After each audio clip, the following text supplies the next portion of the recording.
Octopus, আমি তো এটা কখনোই মানতে পারি না। আপনি কিছুদিন আগে ককরোচ জাতীয় পার্টির কথা জানেন। ভাই, স্বাধীনতা 2.0 কি জিনিস? শিক্ষকদের রাজনীতি নিয়ে এক ধরনের আলোচনা আছে। তো আপনি বারংবার আমাকে যৌন ভাষায় কেন আক্রমণ করেন? আর কোনো ডিজাইন কি ছিল যেটাকে ডক্টর ইউনূস মেটিকুলাস ডিজাইন বলেছেন? যে তিনি কিন্তু এটা বলতে পারতেন যে আজকের পরীক্ষাটা স্থগিত।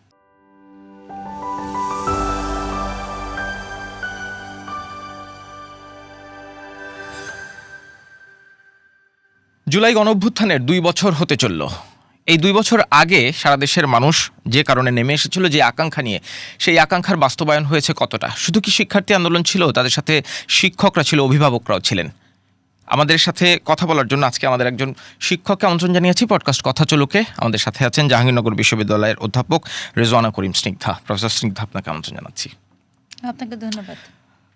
জুলাই চলছে, জুলাই নিয়ে তো আলাপে যাবই, তবে তার আগে গত 2 দিন ধরে, 2 দিন মানে আমরা আজকে যখন কথা বলছি 15ই জুলাই বুধবার, 14ই জুলাই কার্যত আবার একটা শিক্ষার্থী আন্দোলন আমরা দেখলাম, এবং তার কারণ ছিল এইচএসসির প্রশ্নপত্রে ভুল এবং শিক্ষামন্ত্রীর একটি ফোন আলাপের কথোপকথন পাবলিশ হয়ে গিয়েছিল যে কোনোভাবে, এবং সেখানে তিনি ফার্মের মুরগির শব্দটা ব্যবহার করেছেন।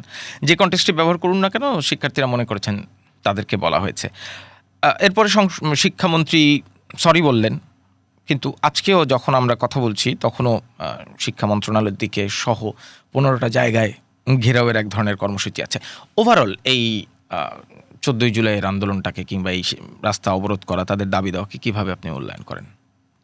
দেখেন, এখানে 14ই জুলাইয়ের যে এটাকে আমি আন্দোলন বলবো না, ইটস নট আন্দোলন অ্যাট অল, কারণ এটা একটা রিয়াকশন, একটা ঘটনা, কারণ খুব তড়িৎ না।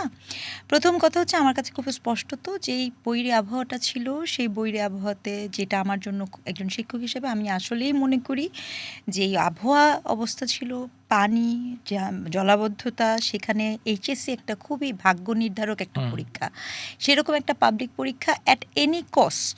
প্রধানমন্ত্রী নিশ্চয়ই যিনি আছেন, তিনিও দেখলাম যে উনিও মনে হয় কোনো একটি কেন্দ্রে চেঞ্জ করার চেষ্টা করেছেন। তো এখন শিক্ষামন্ত্রীর কিন্তু ওই পাওয়ার অফ অ্যাটর্নিটা থাকার কথা যে তিনি কিন্তু এটা বলতে পারতেন যে আজকের পরীক্ষাটা স্থগিত। তো ওইটা খুব এক্সপেক্টেড এবং এটা খুবই যৌক্তিক। 1, 2, আপনার পরীক্ষার প্রশ্নপত্রে ভুল, এখানে আমি একটা খুব স্ট্রংলি একটা জিনিসের দ্বিমত করব সকলের। আমার কাছে এটা খুবই মনে হয়, আমরা যে সময় পরীক্ষা দিয়েছি আমাদের সময় থেকে, এবং একজন শিক্ষক হিসেবে আমি জানি প্রশ্নপত্রে কোনো ধরনের ভুল হলে, এই জন্য আপনার আন্দোলনের প্রয়োজন নাই, ভুল জানা মাত্র বেনিফিট অফ ডাউট স্টুডেন্টদেরকে দেয়া, এই নিয়ম, এটা একটা প্রাতিষ্ঠানিক প্রচলিত প্র্যাকটিস। অনেকের কাছে আমি শুনেছি তাদের ধারণা হয়েছে যে তারা যদি আন্দোলন না করতো তাহলে তারা হয়তো বা নাম্বার পেত না। এটা একটা ভুল মেসেজ, এটা কিন্তু সম্পূর্ণ, এটা পুরো একটা প্রতিষ্ঠিত মেসেজ।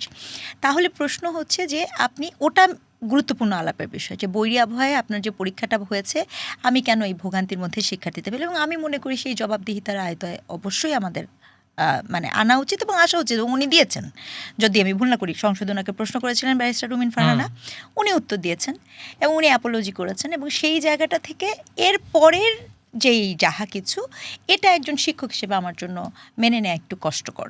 নাম্বার 1, আমি আপনার ওখানে আমি সব সময় মনে করি, এটা আমার সকল সময়ের অবস্থান, আমি মানুষকে, সেটা যে পক্ষই হোক না কেন, তাকে সম্মান দিতে পছন্দ করি। সেটা কিন্তু এই কেসে না, সকল সময় অসম্মানিত করাটা আমি পছন্দ করি না, কারণ মানুষ আরেকজন মানুষকে শ্রদ্ধা রাখবেন, এটা আমি বিশ্বাস করি। তো সেই জায়গাটা থেকে যে ধরনের ভাষার ব্যবহার হয়েছে, এবং আরও একটা বিষয় আমি বলতে চাই যে আপনি পরীক্ষা দিবেন না, অটোপাস, আমি তো এটা কখনোই মানতে পারি না। আপনি একজন শিক্ষক হিসেবে আজকে না, শুধু 2024 সালে জুলাই অভ্যুত্থানের পরপর সেই সময় ইন্টারমিডিয়েট পরীক্ষার্থীরা একই ধরনের বক্তব্যটা দিয়েছিলেন যে ওনারা পরীক্ষা দিবেন না। তৎকালীন উপদেষ্টা শারমিন মুর্শিদের সামনে, আমি যদি ভুল না করে, সচিবালয়, হ্যাঁ, সচিবালয় ঘেরাও করে, সেদিন সেই মুহূর্তেও আমি একই কথা বলেছি, আজও আমি একই কথা বলতে চাই। শিক্ষার্থীদেরকে লেখাপড়াটা তার করা প্রধান দায়িত্ব, এবং অ্যাট এনি কস্ট তাকে পরীক্ষায় বসতে হবে। এটা একটা ব্যাড প্র্যাকটিস যে আমি কোনো ধরনের মূল্যায়ন ছাড়া, আপনি কি করেছেন না করেছেন তাতে কিছু যায় আসে না। ফ্যাক্ট হচ্ছে আপনাকে পরীক্ষায় বসতে হবে, মূল্যায়নের মধ্য দিয়ে যেতে হবে। সম্ভবত সেই মেধার জন্যই লড়াইটা ছিল, তাই না? তো মেধার লড়াই মেধা দিয়ে করতে হয়, মেধার লড়াই তো শক্তি দিয়ে করতে হয় না। সংসদে ব্যারিস্টার রুমিন ফারহানার প্রশ্নের উত্তরে শিক্ষামন্ত্রী বলেছিলেন যে আমরা আবহাওয়া অফিসের সাথে কথা বলেছি, আমরা ডিসিদের সাথে কথা বলেছিলাম এবং তারা বলেছেন যে সোমবার থেকে আবহাওয়া ঠিকঠাকই থাকবে, এই জন্য পরীক্ষাটা পেছানো হয়নি।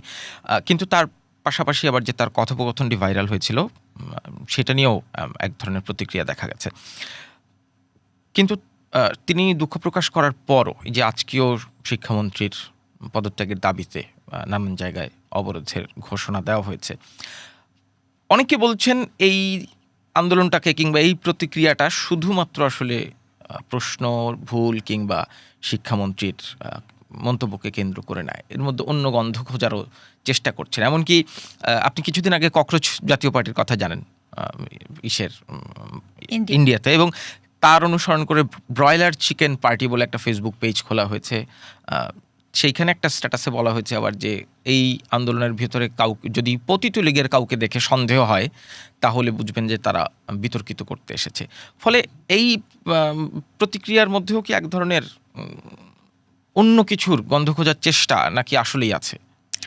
না, দেখেন, আমার কাছে যেটা মনে হয় যে এই শুধু সেটা না, আমি কিছু পলিটিক্যাল পার্টির স্টেটমেন্টটাও দেখেছি।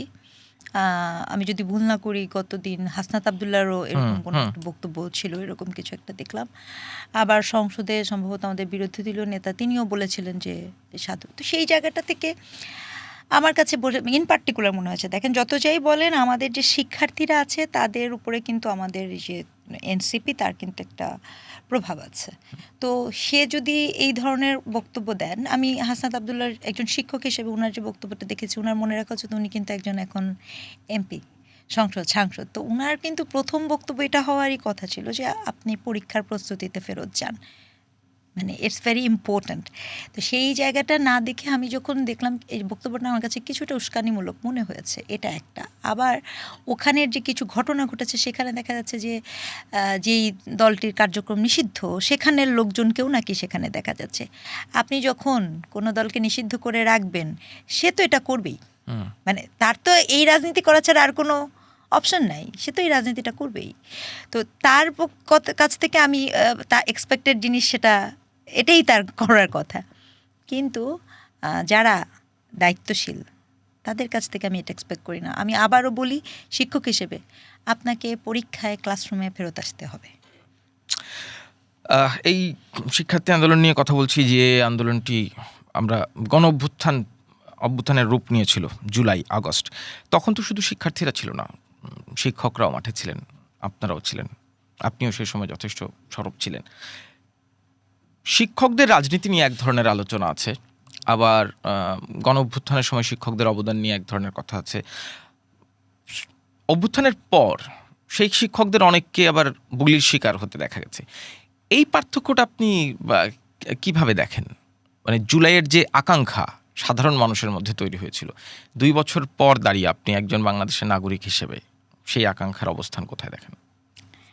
দেখেন, আমি একজন শিক্ষক হিসেবে এই বিষয়ে আমি নির্দ্বিধায় দ্ব্যর্থহীন ভাষায় বলতে চাই, জুলাই মাসে আমার শিক্ষার্থীদের উপরে যখন আক্রমণ হচ্ছে, আমি যখন তাদেরকে রক্তাক্ত দেখছি, আমি যখন সেটা জানতে পেরেছি এবং আমি জানি যে আমি একজন শিক্ষক, আমাকে আবার ক্লাসরুমে ফেরত যেতে হবে, আমাকে তার মুখোমুখি হতে হবে, আমি দ্ব্যর্থহীন ভাষায় বলতে চাই আমার অবস্থান একেবারেই সঠিক ছিল এবং এখনও সঠিক ছিল। আরও 100 বছর পরেও আমি এই কথাটাই বলবো, আমার অবস্থান সঠিক ছিল, সঠিক আছে। কারণ আমি আমার শিক্ষার্থীদের সাথে হওয়া অন্যায়ের বিপরীতে অবস্থান করেছি। কিন্তু এটা ভিন্ন প্রসঙ্গ যে আমার ওই শিক্ষার্থীরাই যখন আমি এখন দেখি, ধরেন মতের সাথে মিলছে না, এই যে একটু আগে আমি আপনাকে বললাম যে আপনি পরীক্ষা দিতে হবে, এই পরীক্ষা দিতে হবে পেছনে কিন্তু আমার একটা যৌক্তিক অবস্থান আছে। এই পরীক্ষা দিতে হবে বলার অর্থ কিন্তু আমি কোনো দলীয় সমর্থনের প্রতি যুক্ত, ব্যাপারটা এরকম না। ব্যাপারটা কিন্তু একেবারে কার্যকরণগত, রাইট? আপনি পরীক্ষায় বসবেন, কিন্তু এখানে আমার শিক্ষার্থীরা এখন যে কাজগুলো করছে, আমার বলতে আসলে আমি পুরো একটা ব্রড ফ্রেমে বলছি, তাদের ব্যাপারটা হচ্ছে যে সে মনে করছে যে আচ্ছা আমরা পরীক্ষার এখানে আছি, উনি উপকার, তার মানে হচ্ছে উনি হচ্ছেন সরকার পক্ষ, উনি হচ্ছেন ফ্যাসিস্টের দোসর। এই যে চিন্তার প্যাটার্ন, এটা ভীষণ সমস্যাজনক।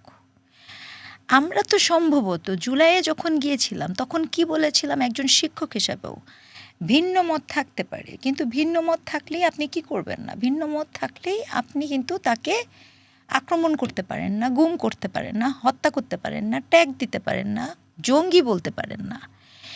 আজকে ভিন্ন মত হলেই আপনি কিভাবে সেই মানুষগুলোকেই ফ্যাসিস্টের দোসর, আওয়ামী লীগ, গুপ্ত ইত্যাদি ইত্যাদি শব্দ, এবং মেয়ে মানুষ হলে তো আরও ভয়ঙ্কর ভয়ঙ্কর শব্দ, শাহবাগী, শাহমাগী ইত্যাদি ইত্যাদি বলে তার চরিত্র হনন করে তাকে যে, অথবা বাকশালী, এই কথাগুলো বলার আগে একবারও যখন আপনার বিবেচনা বোধে আসছে না যে আপনার তো এখন তো ডিজিটাল ফুটপ্রিন্টের যুগ, এটা ডিজিটালি এভিডেন্ট, তাহলে আপনি ওই মানুষগুলোকে আক্রমণ করছেন কেন?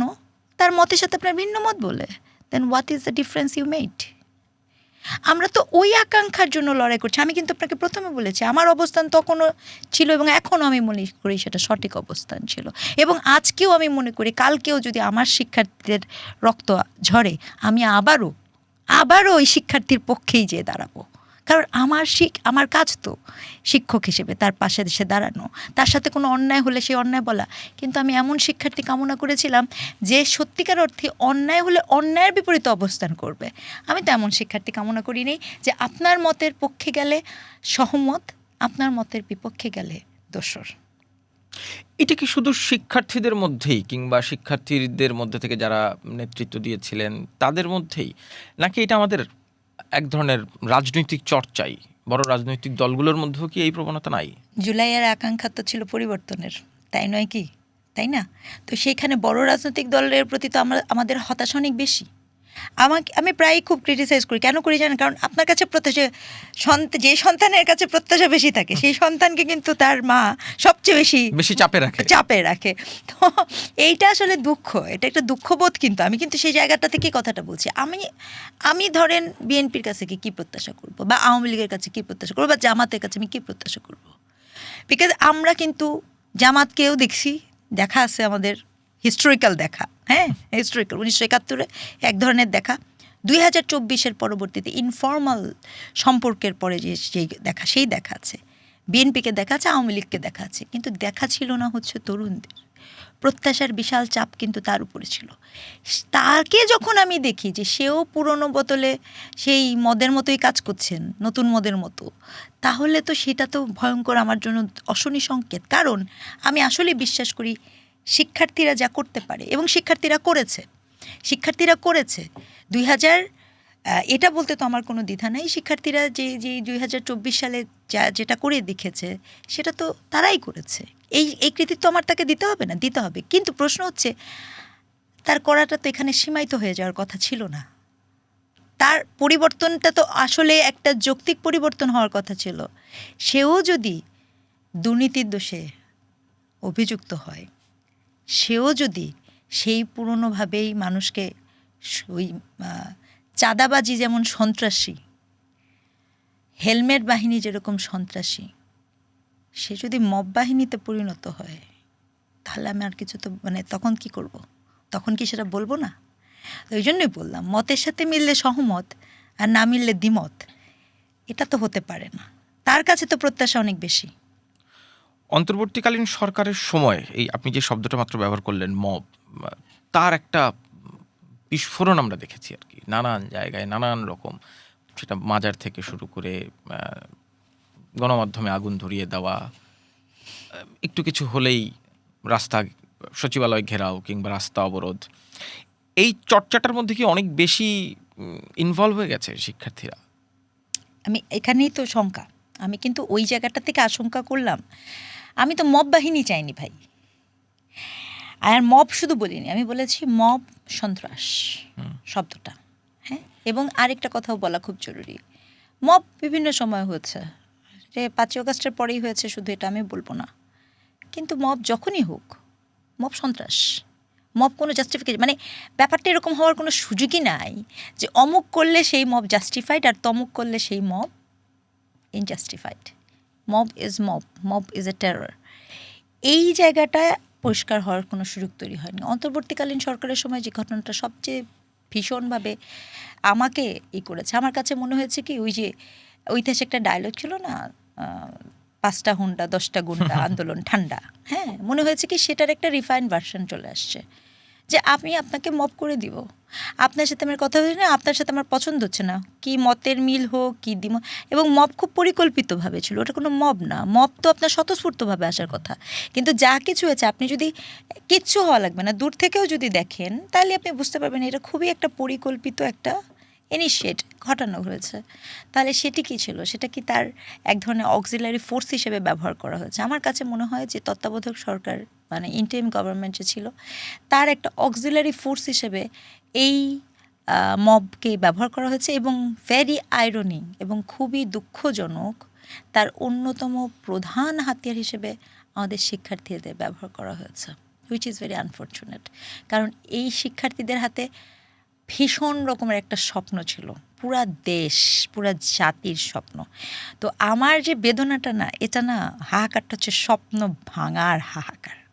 আই উইশ এটাকে বুঝতো, কিন্তু এটা নামকরণ যখন হবে যে অমুকের দোসর আর তমুকের দ্যাটস স্যাড। ট্যাগিংয়ের রাজনীতি তো আগেও ছিল, আপনি বলছেন এই যে দোসর কিংবা বিএনপি জামাত জঙ্গি, আগে আওয়ামী লীগের সময় জামাত বিএনপি শিবির নাস্তিক, নতুন ট্যাগিং আছে। হ্যাঁ, সেই ট্যাগিংয়ের রাজনীতি কি একটুও কমতে দেখলেন? না, কমতে কেউ দেখলাম, উল্টা দেখলাম। কমাটা ছিল প্রত্যাশা, আর যা দেখছি সেটা প্রতারণা। ক্ষমাটা ছিল প্রত্যাশা।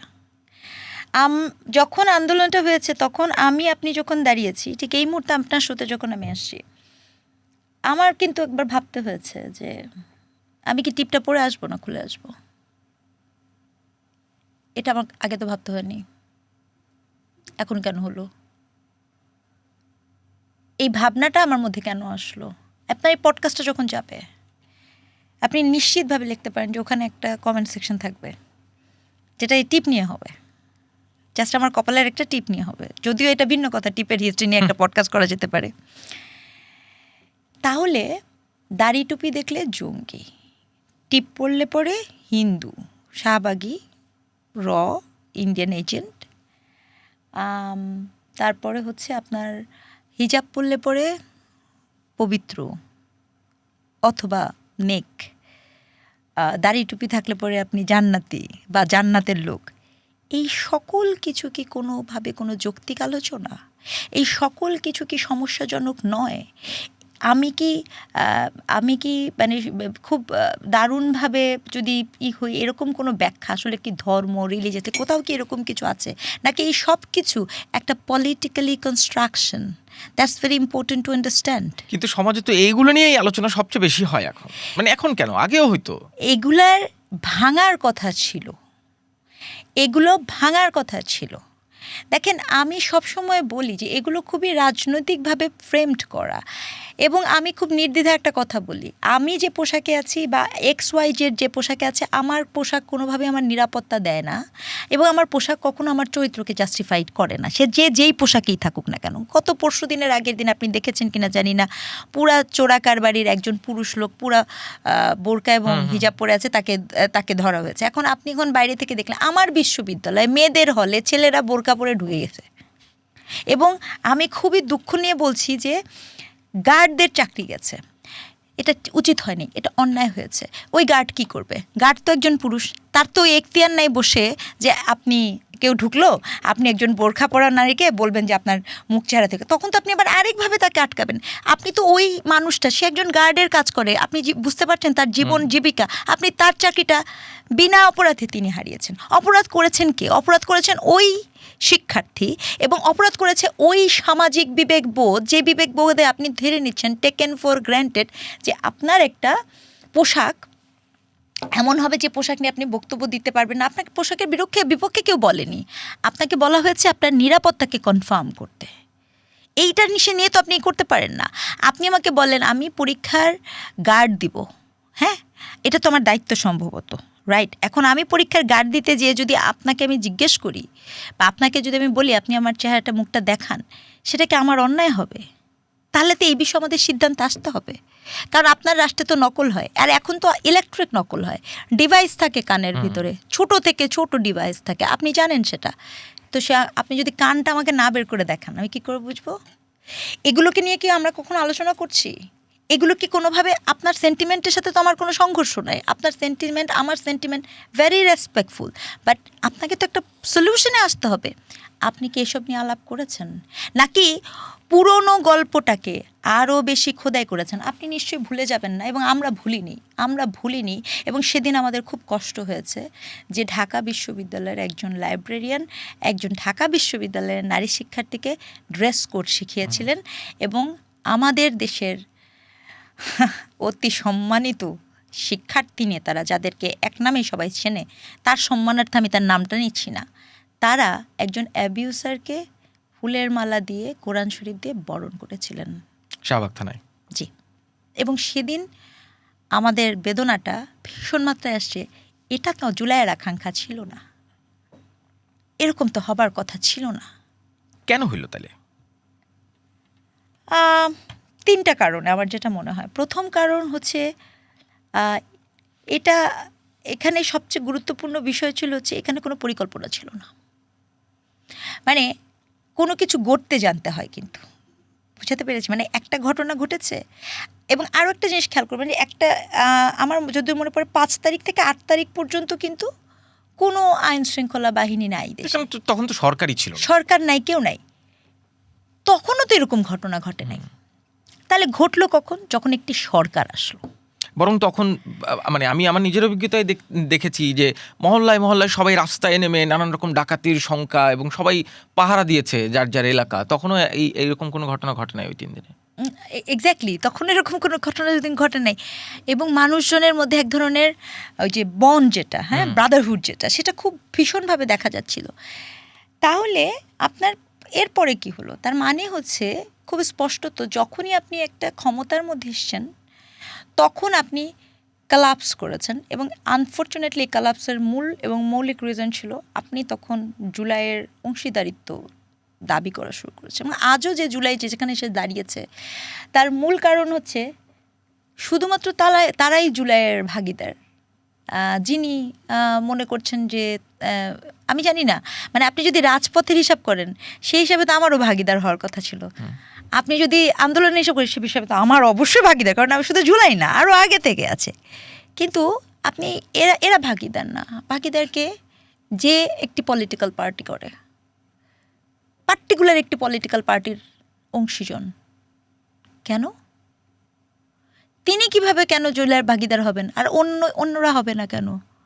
এই ঘটনাটা যখন আপনি ঘটিয়েছেন, তখন হচ্ছে আপনার জুলাইয়ের প্রথম সংকট তৈরি হলো। দ্বিতীয় সংকট তৈরি হলো, এটা খুবই আনফর্চুনেট, ইন্টারিম গভর্নমেন্টের প্রধান যিনি ছিলেন মোহাম্মদ ইউনূস, তিনি যখন যে জুলাইকে বিশ্বমঞ্চে মেটিকুলাসলি ডিজাইন বললেন, এবং বলতে পারেন যে সেদিনই উনি একটা ডিজাস্টার করে দিয়ে আসলেন। কারণ দেখেন, আমি কিন্তু একটু আপনাকে কী বলেছি, আমার শিক্ষার্থীর গায়ে রক্ত দোষে আমি কিন্তু আজকে কেন সবসময় বলবো যে it was a good position. Meticulous design বললে কি মনে হয়? আমাকে কি কেউ বলেছে? না, কেউ তো বলেনি। আজকে এই মুহূর্তে আমি যাহা কিছু বলছি, সেটা কি কেউ বলছে না? বলছে না। এটা তো আমার একটা দায়িত্ববোধের জায়গা থেকে আমি বলছি। সেদিনও তো আমি শুধু না, যেই মা পানিটা দিতে গেছেন, সে দায়িত্ববোধের জায়গা থেকে গিয়েছেন। যেই রিক্সা চালক বিনা টাকাতে স্টুডেন্টটাকে নিয়ে গেছেন, সে তার দায়িত্ববোধ থেকে গেছেন। আপনি সব কিছুকে মেটিকুলাসলি ডিজাইন বলে কী প্রতিষ্ঠা করলেন? ইট was a massive mistake. Second, আপনি যখন স্বাধীনতা 2.0 করছেন, ভাই স্বাধীনতা 2.0 কী জিনিস? আপনি কি কখনো শুনছেন যে স্বাধীনতা 2.0 হয়? স্বাধীনতা 2.0 একটি পার্টিকুলার দলের পলিটিক্যাল ন্যারেটিভ এবং এজেন্ডার অংশ। যে পার্টিকুলার দল মনে করে, দাবি করে 1971 সালে আমাদের দেশ স্বাধীন হয়নি। মানে স্বাধীনতা 2.0 বাংলাদেশ 2.0, হ্যাঁ, বাংলাদেশ এবং সেকেন্ড রিপাবলিক একটা শব্দ ব্যবহার হয়েছিল। এবং আমার তো মনে হচ্ছে সরকারি পর্যায়ে সেকেন্ড রিপাবলিক শব্দ ব্যবহার করা হয়েছে। পররাষ্ট্র উপদেষ্টা প্রথম যেদিন কূটনীতিকদের সাথে বসেছিলেন, তিনি তার লিখিত বক্তব্যে সেকেন্ড রিপাবলিক শব্দটা ব্যবহার করেছিলেন।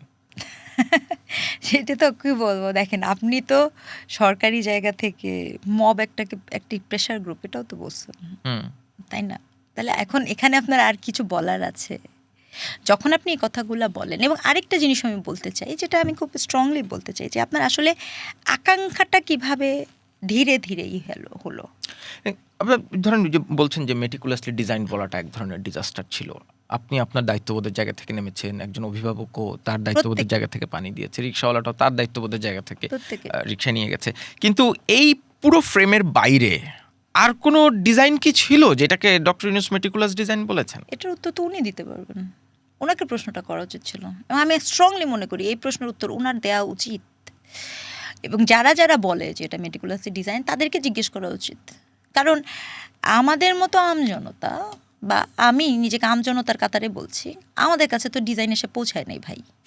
না ডিজাইন এসে পৌঁছাইছে, না তো ডিজাইনের রেসপন্স এসে পৌঁছেছে, না তো কোনো পয়সা এসে পৌঁছেছে। আমরা তো পয়সা দিয়ে আসি না, অন্তত আমি আমার কথা বলতে পারি, স্ট্রংলি ডিসঅ্যাগ্রি। ঠিক আছে, যে এখানে তো আপনি আমাকে প্রুভেন করতে পারবেন না। মজার ব্যাপার, ওই সময়ও যে কথা বলে, এখনও ওই যে যারা আওয়ামী লীগ করে তারা বলে কি ডলার আসছে। আচ্ছা দেখেন, আবার এখন যারা এনসিপি করে অথবা জামাত ইসলাম করে অথবা অন্য কিছু করতে পারে, তারাও বলতে থাকে টাকা কত পাইছেন। আপনার চিন্তার প্যাটার্ন তো খালি ওই ডিজাইনের ভিতরে ঘোরে। তাহলে আপনি কি করে আবিষ্কার করবেন যে শিক্ষক, শিক্ষকতা, শিক্ষার্থী এগুলো তো দলদাস বৃত্তি নয়? এটা তো দলদাস বৃত্তি নয়। আমি তো দলদাস বৃত্তি করতে আসিনি। আপনি ভুল করছেন, আপনি অন্যায় করছেন, এটা বলতে হবে তো, বলতে পারতে হবে তো। সম্ভবত এই না পারাই আজকে আমাদের এই জায়গাটায় নিয়ে আসছে। আপনি মেহেদী হক একটা কার্টুন এঁকেছে ওভার রিসেন্টলি, কি হচ্ছে তারপরে? মেহেদী হকের কার্টুনটা আঁকার পরে আপনি যে রিয়াকশানটা দেখতে পেলাম আমি, আপনার মনে পড়ে মোস্তাক আহমেদের কথা?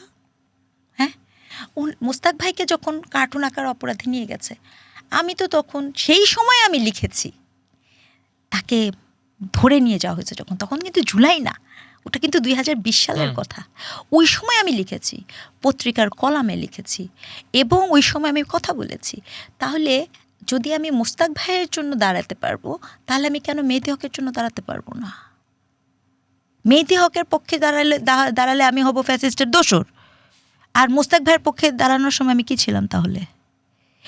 এই যে বোধগুলো, আলাপটা কোথায় হচ্ছে? আলাপটা হচ্ছে কার্টুন একটা শিল্প, আপনাকে কার্টুন স্যাটার, আপনাকে এটা মানতে হবে, এবং কেন হচ্ছে সেটাকে নিতে পারতে হবে, এটা হচ্ছে ফ্যাক্টর। এবং সেটা যদি আজকে তারেক রহমানও যদি তাকে নিয়ে কার্টুন হয়নি। এটা আমার তো মনে আছে 2025 সালে সম্ভবত, যখন অন্তর্বর্তীকালীন সরকার, তখন এপ্রিলের 3 তারিখ প্রেস ফ্রিডম ডে, তাকে নিয়ে একটা কার্টুন আঁকা হয়েছিল। সেই কার্টুনটা তারেক রহমান নিজে শেয়ার দিয়েছিলেন ফেসবুকে, এবং ফেসবুকে শেয়ার দিয়ে তিনি মত প্রকাশের স্বাধীনতার সাথে ঐকমত্য পোষণ করেছিলেন। এখন তো তিনি প্রধানমন্ত্রী, তার নেতৃত্বে সরকার চলছে, সেই মত প্রকাশের স্বাধীনতা কি এখন তাহলে থাকবে না? এই প্রশ্নটা তো সেখানেই আমি বলছি যে আপনি কোনো ব্যক্তিকে, এখন ওনাদের একটা বক্তব্য দেখলাম, এটা আরও মজার বক্তব্যটা ছিল, দেখলাম যে মত প্রকাশের মানে কার্টুন এঁকেছেন, কার্টুন পরে গালি দিচ্ছেন, যে সেটাও হচ্ছে মত প্রকাশ। Very sad. যিনি কিনা এমপি ইলেকশন করেছে, তিনি যখন এই ধরনের বক্তব্য দিয়েছেন, যেটি কিনা খুব মেসোজেনিস্ট, এই জায়গাটা তো আমাকে আসতে হবে ভাই। এটা তো আমি ছাড় দিব না, একজন নারী হিসেবে ছাড় দিব না, একজন শিক্ষক হিসেবে ছাড় দিব না। আপনার প্রতিটি শব্দ চয়ন, সেই জুলাই আসার পর থেকে আপনি যতগুলো শব্দ ব্যবহার করছেন, স্লোগানে, হুমকিতে, কোন পক্ষ গুরুত্বপূর্ণ না, প্রতিটি শব্দ এত জেন্ডার সেন্সিটিভ, এত ইনসেন্সিটিভ, এতটা জেন্ডার, প্রতিটি শব্দ এতটা মেসোজেনিস্ট। কেন? আপনি কি আমাদের গালি দেওয়ার টেকেন ফর গ্র্যান্টেড ভেবে নিয়েছেন? কি জন্য? কি হেতুতে? কি হেতুতে আমি এত সহজে সিডিআই হয়ে যেতে পারি? কি হেতুতে এত সহজে আমি স্ববর্গীয় মবর্গীয় হতে পারি? কি হেতুতে আপনি এর পেছন দিয়ে সামনে দিয়ে যাহা শব্দ ব্যবহার করছেন, এতটা ভালগারিজম তো কোনো পুরুষকেন্দ্রিক শব্দ না। আমি তো শিক্ষার্থীদের আন্দোলনের শরিক ছিলাম, সেই শিক্ষার্থী যে কিনা বাংলা ব্লকেটের মতো সুন্দর শব্দ বলেন, সেই শিক্ষার্থী বুকের ভেতর অনেক ঝড়, বুক পেতেছি গুলি করের মতো শব্দ বন্ধনী তৈরি করেন, সেইখানে সেই দলের লোকজনরা হঠাৎ করে এই ধরনের শব্দ বলবেন কেন? আন্ডার উইচ সার্কামস্টেন্সেস, কী জন্য? জাস্ট বিকজ আমি মানে আপনাদের মনে হলো যে না মানে এই যে নারীকে কেন্দ্র করে, নারীর যৌনতাকে কেন্দ্র করে যে ধরনের শব্দ ব্যবহার করা যায়, সে শব্দ জায়েজ, হালাল। মানে 5ই আগস্টের পর কি তাহলে নারী একটা আলাদা সত্তায় গিয়ে দাঁড়ালো? 5ই আগস্টের পর, কারণ জুলাই আগস্টের সময় তো নারী পুরুষ আলাদা করতে দেখিনি। সেই সময়ে হিজাব পরিহিত নারী যেমন ছিল আন্দোলনের মধ্যে, টি শার্ট জিন্স পরা নারীও ছিল, তখন তো তার পোশাক নিয়ে কেউ প্রশ্ন তোলে নাই। তাহলে 5th আগস্টের পরে কেন এই প্রশ্ন উঠবে? ব্যবহার করেছেন, ব্যবহার করার পর আপনি মনে করেছেন এখন আর প্রয়োজনীয় নাই, অপ্রয়োজনীয়। এবং এটাই হচ্ছে প্রতারণার বোধ, ফিলিং বেট্রাইড। ঠিক আছে, আমি আপনার পার্ট না, আমি আপনার অংশ না। যারা রাস্তায় যে সকল শিক্ষক ছিল, শিক্ষকদেরকে দেখেন, প্রথম হিসেবে আপনি তাদেরকে বাদ দিয়েছেন, আপনার মতের সাথে মিলে নেই, এরা সবাই দোষর। এবং আরও এদেরকে আপনি স্লাট শেমিং থেকে শুরু করে এমন কিছু নাই, আপনি অপমান থেকে শুরু করে সব কিছু করছেন, যা মন চা বলে দিচ্ছেন, কোনো সম্মান অসম্মানের তোয়াক্কা করছেন না। গেল আপনার সঙ্গী যারা ছিল মাঠে, নাম ছিল বাঘিনী, বাঘিনী থেকে বানিয়ে দেওয়া হলো কোড অ্যান্ড কোড বেশ্যা। আমি বাঘিনী থেকে বেশ্যা হয়ে গেলাম। ইটস ভেরি স্যাড, খুব দুঃখজনক। ঐক্যমত্য কমিশনের প্রতিদিনেরই দেখেন, সনদেরই দেখেন, এগুলো আছে আপনাদের কাছে, দেখেন তো কজন নারী আছে সেখানে। হঠাৎ করে বাংলাদেশের নারীরা সব মেধাহীন হয়ে গিয়েছিল। সংস্কার কমিশন হয়েছিল অনেকগুলো, নারী সংস্কার কমিশন ভিন্ন। আর যতগুলো সংস্কার কমিশন আছে, ওই সংস্কার কমিশনের মধ্যে কজন নারী সদস্য আছে জানেন? স্রেফ 2 জন। বাংলাদেশের সবাই কি অমেধাবী হয়ে গেল নারীরা? আচ্ছা, ওটাও বাদ দেন। আপনি 5ই আগস্টের পরবর্তী সময়ে আপনি একটু খেয়াল করে দেখেন তো, যে আপনার নিশ্চয়ই নারী উন্নয়ন কমিশনের কথা মনে আছে। এইটা তো ঐতিহাসিক কমিশন, রাইট? আর কোনো কমিশনের নাম লোকে জানুক বা না জানুক, নারী উন্নয়ন কমিশনের নাম সবাই জানে, রাইট? নারী উন্নয়ন কমিশনের প্রধানকে শিরিন হক, 60 ঊর্ধ্ব একজন মহিলা, জাফরুল্লাহ সাহেবের স্ত্রী। তার কমিশনের জন্য হেফাজতের আয়োজনে আপনি একটা অনুষ্ঠান করলেন, এবং সেখানে আপনি উনাকে সহ পেশা বললেন সবাইকে। এবং সেখানে উপস্থিত ছিল কে? আজকের মাননীয় সংসদ হাসনাত আবদুল্লাহ এবং জামাতের লোক। এবং আপনি চুপ থাকলেন। কি যেন বাংলায় আছে না, মৌনতা কিসের লক্ষণ যেন? আচ্ছা, এটা গেল। ওখানে একটা পুত্তলিকা বানানো হয়েছিল, শাড়ি পরানো হয়েছিল। ওই সমাবেশে আপনি সেই শাড়িটাও খুলেছেন। It's a symbolic violence. আপনি কি এক্সাম্পল সেট করলেন? আপনি বলছেন আলাদা বর্গ। আমরা সবসময় আলাদা বর্গ, কিন্তু আমরা সবসময় এরকম পাবলিক ভায়োলেন্সের শিকার হয়েছি এটা আমি মনে করি না। আমরা সবসময় আলাদা বর্গ, কিন্তু আমরা সবসময় পাবলিকলি এত ভালগারিজমের শিকার হয়েছি এটা আমরা মনে করি না। আমরা সবসময় আলাদা বর্গ, কিন্তু আমরা কখনোই মনে করি না এত সহজে আপনি মুখের উপরে এত ঔদ্ধত্য নিয়ে আমাদেরকে code and code rape threat দিতে পারেন। আমরা মনে করি না, এটা অন্যায়, এটা অপরাধ। কারো রাইট নেই। কোনো নারীকে, সে যত বড় অপরাধী হোক, যেই অপরাধী হোক, আপনি তাকে অন্য সকল ভাষায় কথা বলেন, আমাদের সমস্যা নেই, কিন্তু আপনি তাকে রেপ থ্রেট দিবেন, এটা মেনে নিব না। কারণ আপনি যেই মুহূর্তে একটা রেপ থ্রেট দিবেন, সেই মুহূর্তে আপনি একজন পোটেনশিয়াল রেপিস্ট হয়ে ওঠেন। এই বোধটা তৈরি করতে হবে, এবং এটা আমার দায়িত্ব। কারণ আমি একজন নারী, আমার নিজের কন্যা আছে, আপনার ঘরে কন্যা আছে। কালকে সেই প্রজন্মকে আমাকে রক্ষা করতে জানতে হবে, এবং আমাকে বুঝতে পারতে হবে। আপনি আমার সাথে দ্বিমত করেন, আপনি আমাকে নানা ভাষায় আক্রমণ করেন, অসুবিধা নাই তো, কিন্তু আপনি বারংবার আমাকে যৌন ভাষায় কেন আক্রমণ করেন? এই প্রশ্নের উত্তরটা আমি জানতে চাই। আপনাকে কি, কোনো পুরুষ লোককে কি যৌন ভাষায় আক্রমণ করা হয়? আসলে কি পুরুষ লোকের জন্য কোনো যৌন ভাষা আছে? আরে ভাই, ডাইনিও তো আপনাদের ভাষা না, ওটাও তো আমরাই হই। ভাষাও তো নাই আমাদের, আক্রমণ তো দূরের কথা। তো আলাপগুলো খুব পরিষ্কার। আপনি যেই বর্গের মধ্যে ছিলেন আমাকে, আমি সবসময় আলাদা বর্গ, কিন্তু জুলাইয়ের পরবর্তীতে আপনার অনলাইন এবং অফলাইনে একদম ধরে ধরে দেখানো সম্ভব। এমনকি আমি আমাদের কথা বাদ দেব, যারা কিনা আপনার ধরেন আমি ফারজানা সিথির কথা বলি, ধরেন আমি উমামা ফাতেমার কথা বলি, ধরেন আমি এখন এই যে সামান্তা শারমিনদের কথা বলি, ঠিক আছে, এরা তো আলাদা কেউ না, এরা তো নিশ্চয়ই জুলাইয়েরই। এদেরকে কি করেছেন? এরা বাদ গেছে। সো আমি আবারও বলছি যে মতের সাথে দ্বিমত হওয়ার বিষয় না, এখানে বিষয়টাকে বুঝতে হবে যে what is my argumentation. My argumentation is that you can not do that. আপনি কোনো নারীকে এভাবে করতে পারেন না। এখন প্রশ্ন হচ্ছে, যখন এই সামান্তা শারমিন, তারপরে ফারজানা সিথি, তারপরে মনে করে নুসরাত তাবাসসুম, এই ধরনের মেয়েগুলা যখন আক্রমণের শিকার হয়েছিল, তখন ক্ষমতায় কারা ছিল? তাদের লোকই তো ছিল। কি ইনিশিয়েটিভ নিয়েছে?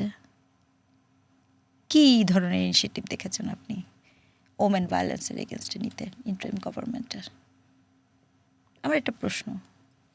আচ্ছা, ইন্টারিম গভর্নমেন্টের সময় তো ধরেন এক ধরনের বাস্তবতা, তারা বলেন যে আইন শৃঙ্খলা ভেঙে পড়েছিল, পুলিশের মনোবল ছিল না, সেটা এক ধরনের তর্ক। কিন্তু একটা তো নির্বাচন হলো, এখন একটা নির্বাচিত সরকার, রাষ্ট্র কি এখনো দেখছে এই সমস্যাগুলো? এই সমস্যাগুলো তো সমাজে আছে।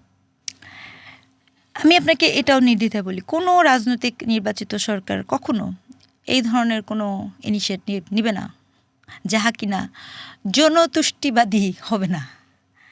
অর্থাৎ নির্বাচিত গভর্নমেন্ট মাত্রই একটা পপুলিস্ট অ্যাপ্রোচে যায়। It's true. যে কারণে ইন্টিমের উপর রাগটা বেশি হয়, বুঝাতে পেরেছি? ইন্টিম তো আপনার কোনো পপুলিস্ট জায়গা থেকে আসেননি, সে তো আকাঙ্ক্ষার জায়গা থেকে এসছে, এবং এই পার্টিকুলার এই ইন্টিমটা তো আকাঙ্ক্ষার জায়গা থেকে আসছে। আকাঙ্ক্ষার জায়গা থেকে আসলে আপনি বোল্ড স্টেপ নেবেন, যেটা কিনা আমার নির্বাচিত গভর্নমেন্ট নিতে পারে না। কিন্তু আপনি কি করে নির্বাচিত গভর্নমেন্ট থেকেও নিচু মানের নেগোসিয়েশনে গেলেন? আমাকে এইটার প্রশ্নের উত্তরটা দরকার। আপনার তো হাতে তো সুপ্রিম পাওয়ার ছিল, তাহলে সেই সুপ্রিম পাওয়ার, আমি সরি আমাকে বলতে হবে, আপনি মৈত্রী যাত্রা বলেন বা এইগুলো করার জন্য তো আপনি গভর্নমেন্ট না। আপনি গভর্নমেন্ট তো বোল্ড স্টেপ নেওয়ার জন্য। আপনি বোল্ড স্টেপটা নিতে পারলেন না কেন? নির্বাচিত গভর্নমেন্ট কবে কখনই করেছে? নির্বাচিত গভর্নমেন্ট নেগোসিয়েশন করবে। আরে এই গভর্নমেন্টের কথা বাদ দেন, যেই গভর্নমেন্টই ছিল, যে আমাদের আওয়ামী লীগ গভর্নমেন্ট, খুবই ভীষণ সেকুলার, ভীষণ নারী বান্ধব ইত্যাদি ইত্যাদি নামে যাকে বলা হয়, হ্যাঁ, সেই গভর্নমেন্টে কি আসলেই তাই? তাহলে কমই জননী হয়েছে কে? সেই গভর্নমেন্ট যদি সেটা হবে, তাহলে আমার প্রশ্ন হচ্ছে কমই জননী কে হয়েছিল? এবং শুধু তাই না, আপনার আল্লামা শফি সাহেবের কথা মনে আছে? ওই তেঁতুলের একটা তত্ত্বের কথা মনে আছে? মজার ব্যাপার, তেঁতুলের তত্ত্ব নিয়ে যদি আমরা কোনো কথা বলতাম, তখন আমাদেরকে ওবায়দুল কাদের সাহেব হুমকি দিছিল, খবরদার যে বলবে তাকে সিটি একদিন ধরে নিয়ে যাবে। So this governments are not that type of government যে কিনা আপনার পপুলিস্ট চিন্তার এগেনস্টে যারা যাবেন। All of this government negotiated with the populism. But এই ইন্টারিম গভর্নমেন্ট বলেন বা এই যে অভ্যুত্থান পরবর্তী যে তার হাতে কিন্তু এই সুপ্রিম পাওয়ারটা ছিল যে আপনি আমার যেই রাইটের অংশটা, সেই রাইটের অংশটা বলবেন। কিন্তু আপনি সেটা বললেন তো, সেটা তো দূরের কথা। এটা তো দূরের কথা, কিন্তু আমি এমন কথা আমরা শুনেছি ওই সময়। দেখেন, আমার নিজের অভিজ্ঞতাতে আছে, আমি এমন একজন নারী আন্দোলনরত, আমি তার উইথ ডিউ রেসপেক্ট আমি আবারও তার নাম নিচ্ছি না, তিনি আমার সাথেই কোনো একটি টক শোতে বলেছেন যে আমাদের এমন একটা বোর্ড করে দেওয়া হোক যেখানে নির্ধারণ করে দিতে হবে যে ছেলেরা কীরকম পোশাক পরবে আর মেয়েরা কেমন পোশাক পরবে। আমি হতাশ। এটা তার কাছ থেকে আমি এক্সপেক্ট করিনি, কারণ আমরা কেউ বাংলাদেশি স্কুলে পড়ি না, আমরা গণপ্রজাতন্ত্রী বাংলাদেশ সরকারের একজন নাগরিক। এই বিষয়গুলো যখন এত ভিভিডলি তখন সামনে আসছিল, একের পর এক আসছে, এবং এর কারণে যে ভীষণ আকাঙ্ক্ষা, যে ভীষণ রক্ত, এটা আমি বলতেই চাই, আমার কষ্ট লাগে, আমার খুব কষ্ট লাগে। আমি বারংবার একটা কথা গত 2 বছর ধরে, সে যেই দলেরই হোক, আমি বলি যে আমার কিন্তু খুব কষ্ট লাগে। কষ্টটা কেন লাগে জানেন? কারণ যার গেছে তার গেছে, বুঝছেন? এই যে দেখেন না, আওয়ামী লীগের এরা যারা আছে, তারা প্রায় একটা কথা বলে না, ষড়যন্ত্র।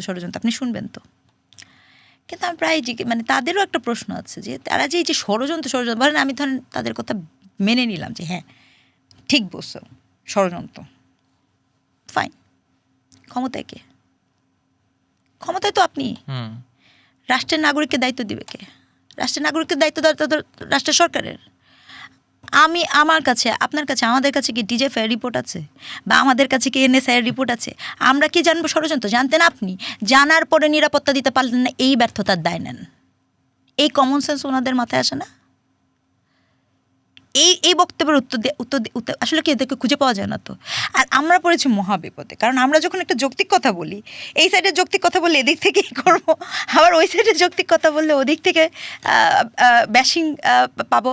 ব্যাপারটা হচ্ছে যে আসলে ফ্যাক্টটা কি? ফ্যাক্টটা হচ্ছে যারা গেছে জুলাইয়ে বহু মানুষের জীবন গেছে, এবং এই বহু মানুষের জীবন গেছে এটা সত্য। এই দুঃখবোধটা আমাকে খুব তাড়িত করে, ভীষণ তাড়িত করে, কারণ এতগুলো মানুষের জীবন যাওয়ার পরে আমি পেলামটা যে কি, এটা আমি আসলে এখনো বুঝে পাচ্ছি না। ইন্টারিম গভর্নমেন্টের সময় নিয়ে ওই 1.5 বছর নিয়ে তো নানান রকম আলোচনা সমালোচনা আছে। ইতিহাস নিশ্চয়ই লিখে রাখবে, ইতিহাসের কাছে নিশ্চয়ই প্রশ্নের উত্তর দেবে কেউ না কেউ কোনো একদিন। কিন্তু সেইটা লিগেসি কি এখনও দেখেন, মানে এখনও সেইটা রেশ রয়ে গেছে রাষ্ট্রে, সমাজে? এবং নির্বাচিত রাষ্ট্রের জনতুষ্টিবাদী, নির্বাচিত সরকার জনতুষ্টিবাদী কাজ করবে না, পপুলিজমকে প্রাধান্য দেবে, এইটার পরও রাষ্ট্রের নাগরিককে নিরাপত্তা দেওয়ার দায়িত্ব তো রাষ্ট্র এবং সরকারের। চেষ্টা করছে আমার মনে হয় যেটা, এবং too early to make a comment, কারণ আমি তাকে মানে এটা আমি ইন্টারমিডিয়েট ক্ষেত্রেও করেছি, এটা আমি এখানেও করতে চাই যে মানে আমি এত তাড়াতাড়ি একটা সরকারকে সম্পর্কে আমি কোনোভাবে হ্রাস করতে চাই না, কারণ তাকে আমি মনে করতেও চাই, করিয়েও দিতে চাই যে 17 বছর পরে কিন্তু এই একটি গভর্নমেন্টে আসছে, তাই না? তো 17 বছরের পরে আসার প্রেক্ষিতে কি হয়েছে, যে তার তো একটা স্ট্রাকচার আছে, রাইট? সেটাকে বোঝা, সেটা অনুযায়ী পারফর্ম করা, সেটাও তো লার্নিং প্রসেসের অংশ।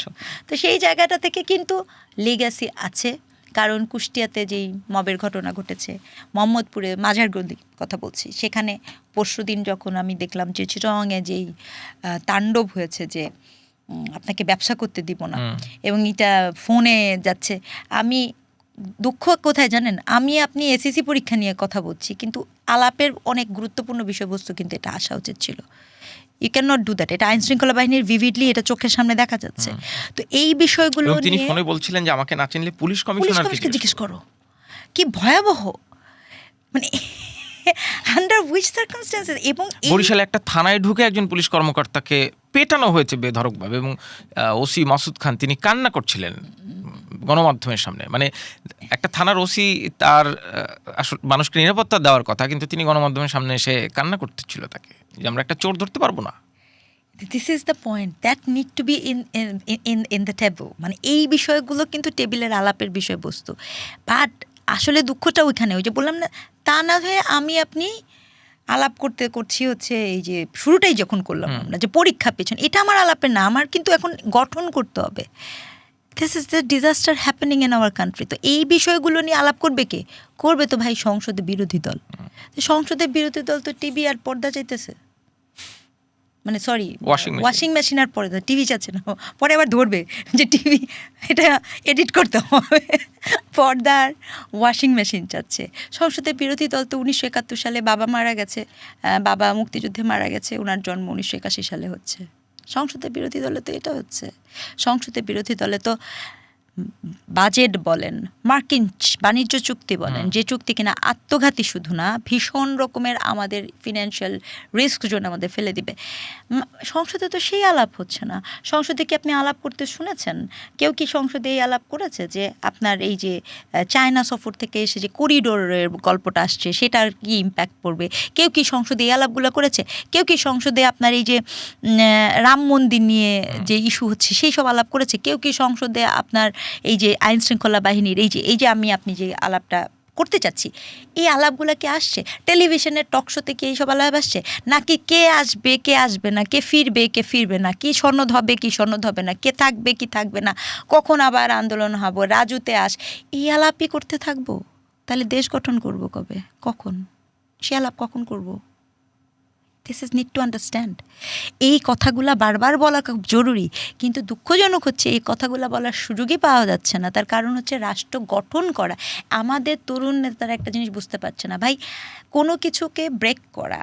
আপনি ছোটবেলায় পড়েছেন, আমরা পড়েছি যে স্বাধীনতা অর্জন করার থেকে স্বাধীনতা রক্ষা করা খুব কঠিন।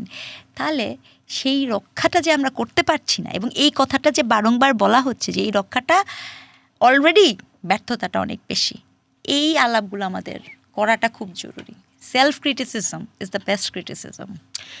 এই যে রক্ষা করতে না পারার তো নিশ্চয়ই 100টা কারণ আছে। সেই কারণের দায় সরকারের, যেমন আন্দোলন যারা করেছেন, যারা গণঅভ্যুত্থানে যুক্ত হয়েছেন তাদের নানান রকম পরবর্তী কার্যক্রম যেমন, কিন্তু কেউ না কেউ তো এটার বেনিফিশিয়ারি আছে, তাই কি? কেউ না কেউ বলছেন কেন? অনেকেই আছে তো, যাদের যাদের বেনিফিট হয়েছে, বেনিফিশিয়ারি গ্রুপ যারা আছেন তারা তো ভালোই আছেন, তাই না? ওই যে বললাম, যার গেছে তার তো গেছে। আর কিছু আমাদের মতো বোকা আছে। বোকা কারণ ওই যে বললাম না, আমরা তো খেয়েছি শুধু ধোকা, এই জন্য আমরা বোকা। তো সে কারণে আমরা বোকা, কিন্তু বেনিফিশিয়ারি গ্রুপ তো ডেফিনেটলি আছে। আপনি কি শোনেন নাই যে এনটিএমের সময়ের দুর্নীতির গল্প, টিআইবি রিপোর্ট সম্পর্কে জানেননি? আমার কথা না, টিআইবি বলেছে। টিআইবি কি বলছে? প্রত্যেকের টাকা কত? ধর্ম উপদেষ্টা মহোদয় যিনি ছিলেন, উনি যেন কত টাকা শিক্ষা মানে চিকিৎসা পারপাসে খরচ করেছেন। এটা কি?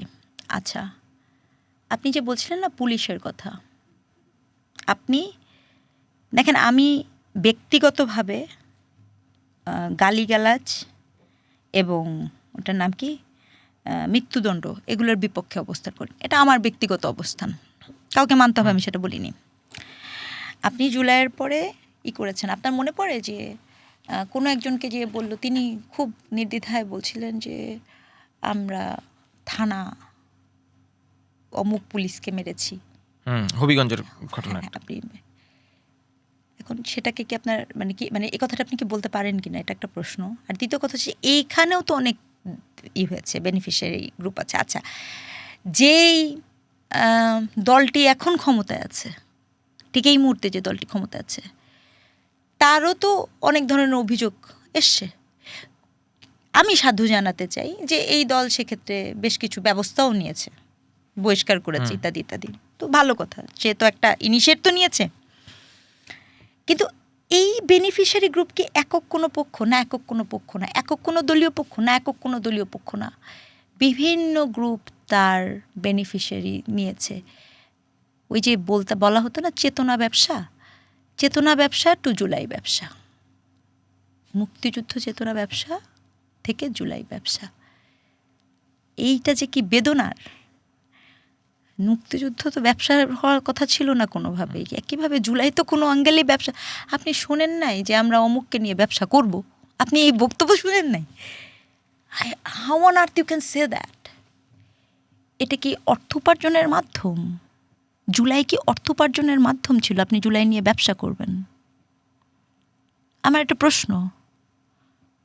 তাহলে what is the difference you can make? আপনি শোনেন নাই ওসমান হাদি, শহীদ ওসমান হাদিকে নিয়ে বলা হয়েছিল, ক্লিপ এসেছিল, আমরা হাদিকে নিয়ে ব্যবসা করব।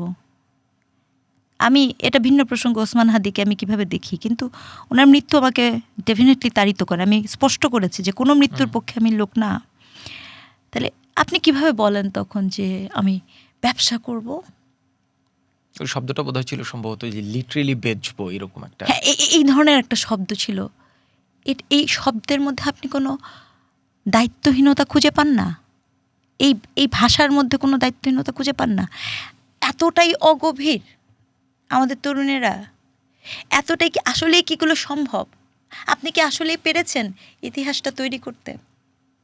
এই যে বারংবার আপনি এই যে যারা বলে ইদানিং যে কালচারাল ফ্যাসিস, ভাই আপনি কালচার ফ্যাসিস কেন বলছেন জানেন? কিছু মনে করবেন না, কারণ আপনার সেই যৌক্তিক এবং প্রখরতা নাই, দৃঢ়তা নাই যে আপনি তার ডিসকোর্সকে খণ্ডন করবেন। আপনি যুক্তি দিয়ে আসেন, আপনি গান নিয়ে আসেন, আপনি কবিতা নিয়ে আসেন, আপনি উপন্যাস নিয়ে আসেন, কোথায় সেগুলো? খালি দোষ ধরলে তো হবে না, আপনাকে যুক্তিকে যুক্তি দিয়ে খণ্ডন করতে হবে, গানকে গান দিয়ে খণ্ডন করতে হবে। কেউ একজন গান গাচ্ছে, আপনার কাছে গান নাই, তাহলে এখন যিনি গান গাচ্ছেন তিনি তো ডেফিনেটলি আপনার থেকে প্রতিভাবান। কিন্তু যে ডিসকোর্স এই যে গত কয়েক বছর এস্টাবলিশ হলো, সেই ডিসকোর্সকে কাউন্টার করার জন্য যে অন্য ন্যারেটিভ বলি, ডিসকোর্স বলি, যে কালচারাল মুভমেন্ট, যে কালচারাল প্র্যাকটিস, যেটা বাংলাদেশে ছিল তো এক সময়, অবশ্যই সেইটা তৈরি করার দায়িত্ব কার? সমাজের, পরিবারের, না রাষ্ট্রের? আপনি এখানে কি করবেন? আপনি কি দেখেছেন যে মানে আপনি দেখেননি 24-এর পরে ওস্তাদ আলাউদ্দিন খাঁর জন্মদিন, তার একটা মানে ব্রাহ্মণবাড়িয়া যান, পুরান ঢাকার এখানে সেতার বাজাবে, সেটা ভাঙচুর করে দিয়ে আসছেন। গান ভাঙচুর করে কনসার্ট করতে পারে নাই মানুষ। আপনি কি এগুলো দেখেন নাই? আপনার সাথে কোথায় ছিল তখন আমাদের তরুণরা? তারা বলেছে যে এগুলো করা যাবে না। ডিড ইউ এভার, মানে আপনি কি কোথাও দেখেছেন তাদেরকে এগুলো বলতে? এত প্রত্যাশার লোকজনকে এইসব বলতে দেখছেন তখন, যে তোমরা যে এই কাজগুলো করছো? আপনি দেখেননি শিল্পকলাকে নাটক হওয়া যাবে না? এটা কি জুলাইয়ের আকাঙ্ক্ষা ছিল? জুলাইয়ের সময় কেউ বলছিল যে জুলাই হওয়ার পরে কিন্তু আমরা গান গাইতে দিব না, জুলাই হওয়ার পরে কিন্তু আমরা কেউ নাটক হইতে দিব না, সিনেমা হইতে দিব না? এরকম হয়েছে? কি ছিল এটা? ব্রাহ্মণবাড়িয়াতে আপনার, এটা তো নির্বাচিত গভর্নমেন্ট। আমি তো এই গভর্নমেন্টের প্রথম যেটা দেখেছি, কিভাবে, হাউ অন আর্থ, এবং আমি এটা বলেছি, আমি আপনার পডকাস্টে আবার বলছি, একজন ডিসি কি করে একটি স্বাধীন রাষ্ট্রে একটা সিনেমার হবে, বনলতা এক্সপ্রেস, একজন ডিসি কি করে সেটার মানে যাতে না হন সেই বিষয়ে অবস্থান নিতে পারেন, অথবা অনুমতি দেন না, বা উনি না করেন, যেটা যেভাবেই আছে। আমি তো অর্ডারলি বলতে পারবো না, কিন্তু এটা তো এই গভর্নমেন্টের উপরে চাপ। আপনি ওই দিন ওটা ঠেকাতে পারেন নাই, গতকালকে সংসদ ভবনের সামনে বসা ঠেকাতে পারেন নাই। না, সেদিন ডিসির সাথে আমি কথা বলেছিলাম। ডিসি বলেছিলেন যে আমার কাছে কেউ অনুমতিও চায় নাই, আবার যারা করতে বাধা দিচ্ছে তারাও কেউ আমাকে কিছু বলে নাই। আমরা ফেসবুকে দেখে বিষয়টা, একটা যে টেনশন আছে সেটা আমরা বুঝতে পেরেছি, এই জন্য আমরা ব্যবস্থা নিয়েছি। এবং রাতে কসবায়ও একটা প্রদর্শনীর আয়োজন করা হয়েছিল, 7 গাড়ি পুলিশ গিয়ে সেটা বন্ধ করেছে রাতে। 7 গাড়ি পুলিশ গিয়ে বন্ধ করেছে, তার মানে কি আপনি ব্যবস্থা করেছেন, তাই তো? তো ভালো তো, আপনি তো রেসপন্স করছেন। রেসপন্স টু হুম? আপনি যে রেসপন্স করেছেন ওটা একটা অযৌক্তিক দাবি ছিল। ঠিক একইভাবে আবারও বলছি, যেটা দিয়ে আপনার আলাপটা শুরু করেছিলাম, এরকম আরও মামাবাড়ির আবদার আসবে। আপনি সকল মামাবাড়ির আবদারে হ্যাঁতে হ্যাঁ মিলাবেন, ঠিক যেভাবে আমাদের কওমি জননী মাতা হ্যাঁতে হ্যাঁ মিলিয়েছিলেন। হ্যাঁতে হ্যাঁ মিলানোর পরিণতি তার কাছে খুব পরিষ্কার।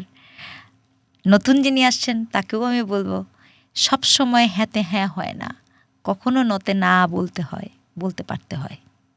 মানে একটা রাজনৈতিক দল পপুলিজম করতে পারে, কিন্তু সরকার কিংবা সংসদ, তাকে তো অনেক বাস্তবভিত্তিক রাষ্ট্র গঠনের কাজ করতে হয়। তিনি কি কখনো পপুলিজমের বাইরে যেতে পারেন না? মানে সংসদ কিংবা সরকার, নির্বাহী বিভাগ, তারা কি কখনো পপুলিজমের বাইরে গিয়ে রাষ্ট্র গঠনের জন্য, নাগরিকের নিরাপত্তার জন্য বোল্ড ডিসিশন নিতে পারে না? দেখেন, আমার কথা হচ্ছে যে নাগরিকের জন্য, নিরাপত্তার জন্য বোল্ড ডিসিশন নিবেন দেখেই তো এটা তো কামনীয়। কারণ আমি মনে করে দিতে চাই, এই গভর্নমেন্টই তো, ধর এই গভর্নমেন্ট 2/3 গভর্নমেন্ট, সুপ্রিম পাওয়ার আছে কিন্তু তার হাতে। কিন্তু তাকে তো মাথায় রাখতে হবে যে তিনি আসলে কোন ডিসিশনটা নেবেন আর কোন ডিসিশনটা নেবেন না। এখন কথা হচ্ছে যে নাগরিকের ভালো, এখানে একটা ব্যাপার আছে। কারণ আমরা কিন্তু অনেকেই বলে যে আপনার ভয়েসটা আমি, সরকার সবার ভয়েস শুনবে, এটা সরকারের দায়িত্ব। আমার ভয়েস শুনলে যে সরকার ঠিক বলবেন, আমি কিন্তু সেটা বলছি না। কথা হচ্ছে আপনি সবার ভয়েস শুনবেন, কিন্তু আপনি তো আমার নির্বাচিত প্রতিনিধি। এখন আপনি সিদ্ধান্ত নেন কোন ভয়েসটা যৌক্তিক, কোন ভয়েসটার ভিশনারি, কোন ভয়েসটা মিনিংফুল। কারণ আমরা বিশ্বাস করে তো আপনাকে পাঠিয়েছি যে ইউ আর দ্য ওয়ান, এবং আমরা মনে রাখতে চাই আমরা কিন্তু এমন একটি গভর্নমেন্ট পাঠিয়েছি সংসদে যে গভর্নমেন্টটা বলেছিল এ রাষ্ট্র বিশ্বাসী অবিশ্বাসী সকলের। প্রধানমন্ত্রী তারেক রহমান মাননীয়, তিনি কথা বলেছিলেন, এবং তিনি এটাও বলেছিলেন যে মুক্তিযুদ্ধ আমাদের কোনোভাবেই, মানে মুক্তিযুদ্ধের সাথে কম্প্রোমাইজ চলবে না। এগুলো বলেছিলেন সম্ভবত, নির্বাচনী ইশতেহারই আছে। কিন্তু ধরেন আপনি বলছেন যে it's too early to make any comment, কিন্তু তারপর আরেকটা কথা আছে তো, মর্নিং শোজ দ্য ডে। সংসদে ঠিক আছে একটা বাজেট অধিবেশন গেল, কিন্তু সংসদে কি রাষ্ট্র গঠনের ইস্যু নিয়ে আলোচনা হচ্ছে? এখনও তো জুলাই সনদ নিয়ে আলোচনা হচ্ছে, সংবিধান সংশোধন কিভাবে হবে সেই নিয়ে বিতর্ক, সংবিধান সংস্কার পরিষদ হবে নাকি সংশোধন কমিটি হবে। কিন্তু আপনি যেই পয়েন্টগুলো বললেন সেগুলো নিয়ে সংসদে আলোচনা নাই কেন? যে ভোট দেয় নাই তিনি তো তারও প্রতিনিধি। অফকোর্স রাষ্ট্রের যে ভোট দেয় নাই না, রাষ্ট্রে যাকে আপনি নিষিদ্ধ করেছেন আপনি তারও গার্ডেন, কিন্তু নাগরিক মাত্রই, if I am not wrong, right? প্রশ্ন হচ্ছে আমার কাছে যেটা মনে হচ্ছে যে এই পুরো আলাপগুলো যাতে না হয় সেই জন্য সব আয়োজন প্রয়োজনটা খুব ভালো। মানে হচ্ছে আমরা তো এগুলো নিয়ে ব্যস্ত থাকবো। এখন মনে করেন আপনি আর এই যে একটুখানি বৃষ্টি হলে মানে গড়িয়ে পড়ে পানি, আমরা পড়েছিলাম আসমানিদের দেখতে যদি তোমরা সবাই যাও, এরকম একটা রহিমউদ্দিন ছোট্ট বাড়ি রসুলপুরে যাও। এই যে নগর ভারী বর্ষণ তো প্রত্যেক বছর হয়, এই অবস্থা হলো কেন? আপনি কোন মাসে যেন জুলাই বিপ্লব করেছিলেন? ওই সময় কি এরকম পানি ছিল? ওই সময় কি বৃষ্টি ছিল না? বর্ষা বিপ্লব নাম ছিল, সুন্দর নাম, মনসুন রেভলিউশন। হ্যাঁ, মনসুন রেভলিউশন। যদিও এটা রেভলিউশন না, আমি ভিন্ন প্রসঙ্গে বলবো, কিন্তু ঘটনা হচ্ছে বৃষ্টি তো ছিল, তখন পানিটা ছিল না, এখন হলো কেন? স্বাভাবিক প্রশ্ন, হলো কেন? এবং ওই বছর কিন্তু একটা বন্যাও হয়েছিল, আপনি মনে করে দেখেন। এরকম ছিল, হলো কেন? আলাপ আছে এগুলো নিয়ে? নাই। কেন নাই? কারণ আমি আপনাকে এই যে সনদ নিয়ে আলাপ করতে থাকবো। সনদ নিয়ে আমার স্ট্রং রিজার্ভেশন আছে, আমার স্ট্রং রিজার্ভেশন আছে সনদ নিয়ে। সেটা কি? সেটা হচ্ছে এই সনদ তো আপনার পলিটিক্যাল সিস্টেমের সনদ। What about other thing? আমার ওই যে সংস্কার কমিশনের যে সংস্কারগুলোর কথা বললাম সেগুলো কোথায়? না না, আমি জানতে চাই, আমি চাই তো নারী সংস্কার কমিশন, কিচ্ছু না চাইলেও আমি নারী সংস্কার কমিশনের সংস্কারগুলো চাই। ওগুলো খুব চমৎকার পাইলেছেন, ও আলাপ কই? নারী সংস্কার কমিশনের রিপোর্ট নিয়ে তো ঐকমত্য কমিশনে আলোচনাই হয় নাই। এই কারণেই তো আমি বললাম যে আমার রিজার্ভেশনটা কোথায় আছে। এখন মনে করেন এটা ভিন্ন প্রসঙ্গ যে আপনি আমার শুধু অতটুকু, আমার রিজার্ভেশনে তো আমি যুক্তি দিচ্ছি, আপনি আমার যুক্তিটাকে খণ্ডন করেন। আপনার যেরকম জুলাইয়ের ধরেন পলিটিক্যাল সিস্টেম নিয়ে আপনার আছে না যে 5 বছর ক্ষমতায় থাকবে, পরে এই সাথে এটা মানলাম আমি আপনি নাগরিক হিসেবে। কিন্তু ধরেন এই যে নারী উন্নয়ন কমিশন অথবা মনে করেন শ্রম কমিশন, বাংলাদেশে যে শ্রমিক আছে, এটা তো ভাই আমার আপনার জীবনের সাথে কানেক্টেড। এই আলাপ কোথায়? আপনি আমাকে একটু বলেন যে আলাপটা এখানে আছে, আপনি আমাকে দেখান জুলাই সনদটা নিয়ে, আপনি আমাকে দেখান যে এখানে নারী উন্নয়ন কমিশন, নারীর রাইট অথবা শ্রমিকের রাইট, এইগুলো নিয়ে যে আমাদের হয়েছে এটা আছে। অথবা শিক্ষা কমিশন তো আপনি করে বন্ধ করে দিয়েছেন, তাই না? তাহলে আমি কিভাবে আপনার এই জুলাই সনদের পার্ট আমি একটু বুঝতে চাই। বর্ডার সেন্সে বলতে পারেন, রাষ্ট্রের মধ্যে যেহেতু আমি বসবাস করি সে তো পার্ট, কিন্তু আপনি তো আমার ইন্টারেস্ট সার্ভ করলেন না। তাহলে আপনি দিনের পর দিন যেটা নিয়ে আলাপ করছেন এবং যে যাহা নিয়ে আমাদেরকে ব্যস্ত রাখছেন তাহা কি আদতে জনবান্ধব, নাকি তাহা অপরাপর পলিটিক্যাল দায়মুক্তির মতোই একখানা দায়মুক্তির কৌশল? আপনি 14ই ফেব্রুয়ারি একটা স্ট্যাটাস দিয়েছিলেন, ছদ্মবেশী বুদ্ধিজীবীরা ঘুরে বেড়াচ্ছেন, ক্ষমতার অপচর্চাকে নীরবে বৈধতা দিয়েছেন, তাদের চিহ্নিত করার সময় এখনই। এটা সম্ভবত অন্তর্বর্তীকালীন সরকারের সময়টা নিয়ে দিয়েছেন, কারণ নির্বাচনের 2 দিন পরে আপনি স্ট্যাটাসটা দিয়েছিলেন। এই বাস্তবতা কি এখনো আছে? মানে ছদ্মবেশী বুদ্ধিজীবী আসলে কারা?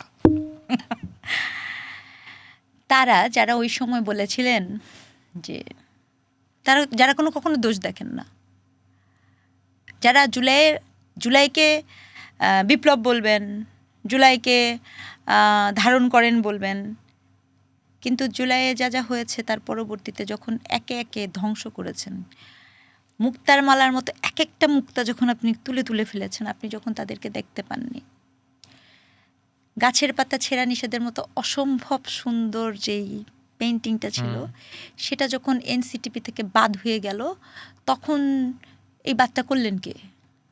কারা? তখন কাকে দেখেছেন আপনি? তখন কে বক্তব্যটা দিল যে এই কাজটা করা ঠিক হলো না? আদিবাসীদের উপর আক্রমণটা যখন হলো, আদিবাসী তখন যখন ছড়ে দিল, তখন আপনি কোথায় ছিলেন?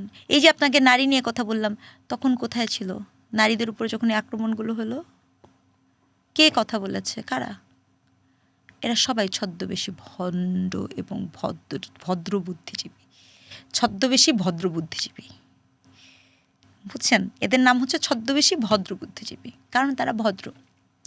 আমি আপনার সাথে যে কথাগুলো বলছি সেই কথাগুলো বলার সাথে সাথে অনেকগুলো গালির মানে নিয়ে বসে যাবে, সবাই পেয়ালা নিয়ে বসে যাবে, সেখানে গালি গালাজ চলতে থাকবে।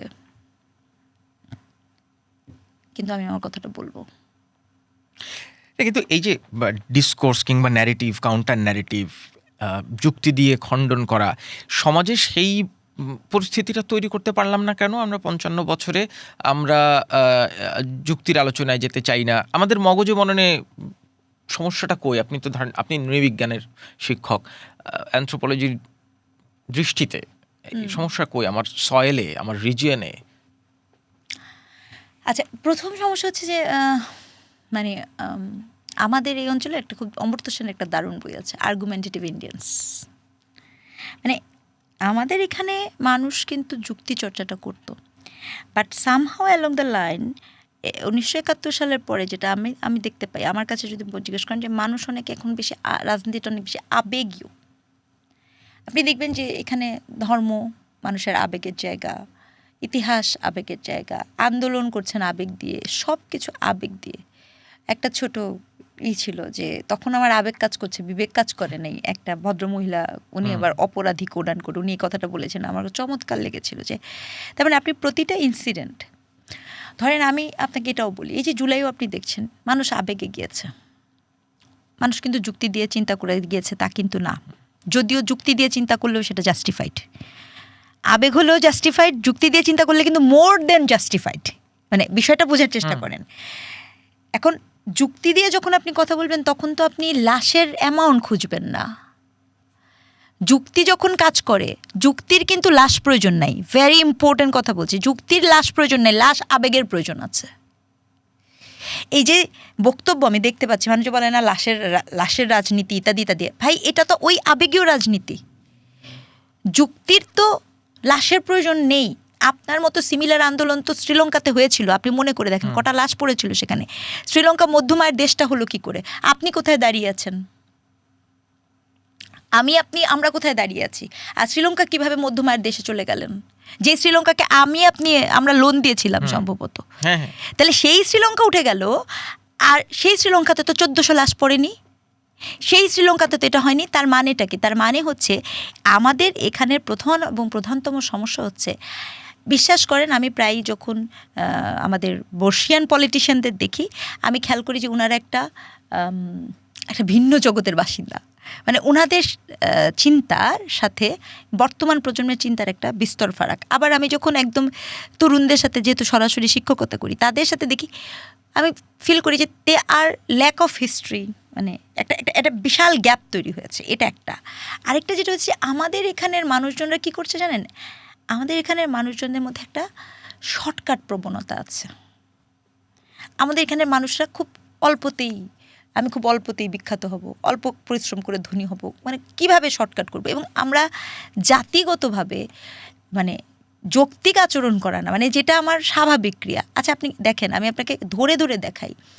ওভার রিসেন্টলি স্পেনে আপনার এক পুরুষ লোক গিয়েছে, সে এক স্প্যানিশ নারীর ছবি তুলেছে, এবং এটা নিয়ে স্পেনের বিশাল বিতর্ক তৈরি হয়েছে যে সে এটা করতে পারে না।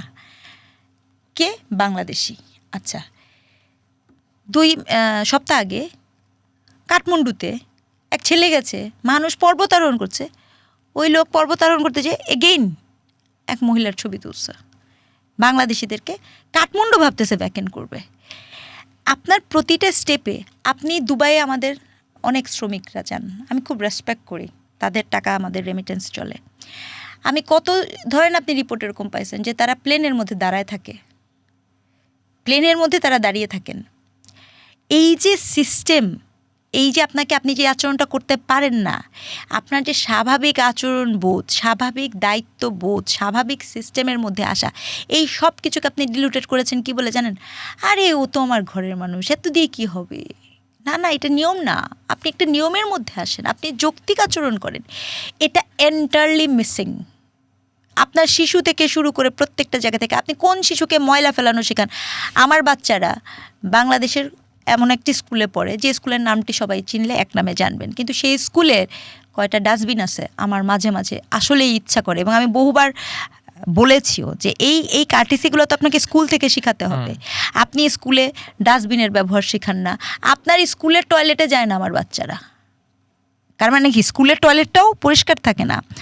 আপনার স্কুলে আপনি বাচ্চাদের শেখান কি জানেন? শেখান হচ্ছে কীভাবে মুখস্থ করে ভালো গ্রেড নিয়ে আসতে হয়, সিজিপিএ আপনি কত ভালো, এবং আপনি মনে করতেছেন যে প্রাইমারি স্কুলের বাচ্চাগুলো সব পড়ে মুখস্থ করে ফার্স্ট হয়ে যাবে, আপনি পরীক্ষা নেবেন দারুণ হবে না, দারুণ হয় না।